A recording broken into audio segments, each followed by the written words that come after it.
Sampah merupakan salah satu masalah jangka panjang yang dapat kita temui hampir di setiap tempat. Pada Februari 2019, KLHK merilis bahwa lebih dari 64 juta ton sampah dihasilkan oleh rakyat Indonesia tiap tahunnya.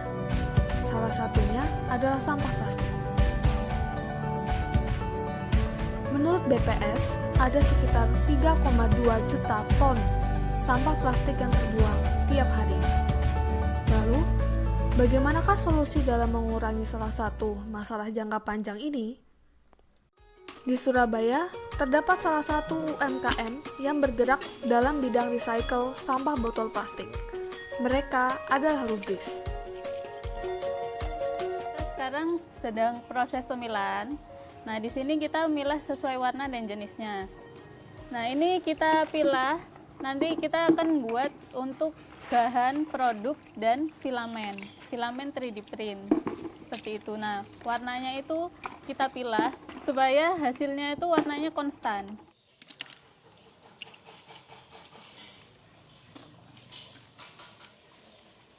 Kita mengolah limbah jadi produk yang bernilai. Idenya dari saya ketika masih kuliah. Dan itu kayak di depan kosan tiap hari beli minum, dan itu kayak botolnya itu pasti numpuk tiap harinya. Belum teman kamar, belum satu kosan, itu udah banyak banget. Dan dari kecil emang saya orangnya peduli dengan lingkungan. Jadi saya mikir ini gimana, karena background saya juga desain produk.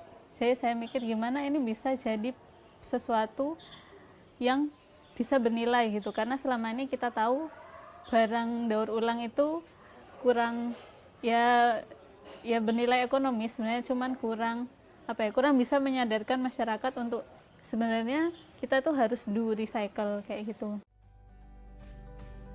Lalu, apakah semua sampah plastik, terutama botol plastik, dapat diolah kembali?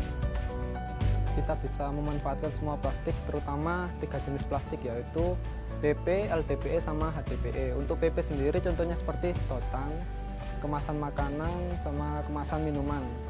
Untuk LDPE sendiri itu contohnya seperti tutup galon, terus kresek. Untuk HDPE sendiri contohnya itu seperti tutup botol, sama botol sampo, botol sabun gitu. Pengen mengurangi ya permasalahan sampah plastik di Indonesia yang sangat kompleks.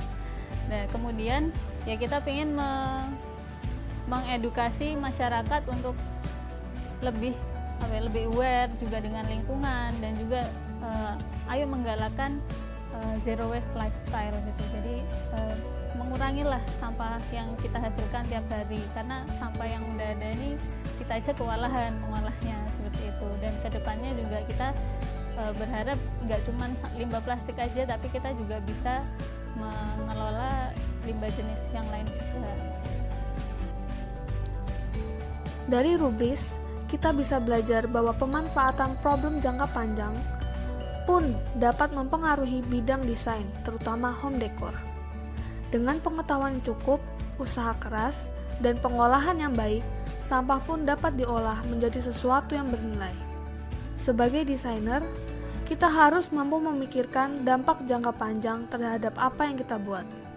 Dampak terhadap pengguna, material, dan lingkungan di sekitar kita. Desain berkelanjutan bukan hanya tentang bagaimana suatu produk yang kita hasilkan dapat bernilai dan bertahan lama, tetapi juga bagaimana produk tersebut memiliki dampak bagi sekitar kita, sekarang dan berkelanjutan.